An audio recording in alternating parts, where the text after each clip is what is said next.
নমস্কার বন্ধুরা, অন্নপূর্ণা যোজনা সংক্রান্ত দক্ষিণ চব্বিশ পরগনার একটি তথ্য সামনে এসছে এবং সেই সেখানে জানা যাচ্ছে যে অন্নপূর্ণা যোজনার জন্য দক্ষিণ চব্বিশ পরগনায় প্রায় 11 লক্ষ আবেদন জমা পড়েছিল। তার মধ্যে প্রায় 10 লক্ষ মহিলার অ্যাকাউন্টে টাকা ঢুকে গিয়েছে। বাকি প্রায় 1 লক্ষের আবারও ভেরিফিকেশন বা যাচাই করা হচ্ছে। তারা কেউই টাকা পাননি বলে খবর। তাদের বাড়ি বাড়ি গিয়ে সংশ্লিষ্ট আবেদনকারীর তথ্য পুনর্যাচাই করছেন ব্লক স্তরের আধিকারিকরা। 1 জুলাই জেলার সিংহভাগ উপভোক্তার অ্যাকাউন্টে 3,000 টাকা ঢুকেছিল। এর বাইরে এক শ্রেণীর উপভোক্তার ব্যাংক অ্যাকাউন্টের তথ্যে গরমিল পাওয়ার কারণে টাকা ঢোকেনি। কিন্তু আরও একটি অংশের ফর্ম দেওয়া তথ্য নিয়ে প্রশ্ন এবং সন্দেহ তৈরি হয়েছিল।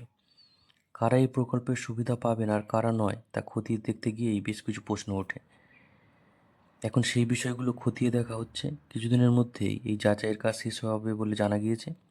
তারপর তাদের পাওয়ার যাদের পাওয়ার কথা অন্নপূর্ণা যোজনার টাকা, তাদের বিষয়টি রাজ্য স্তরে পাঠিয়ে দেওয়া হবে এবং সেখান থেকে অনুমোদন এলে তবে কিন্তু টাকা পাবেন।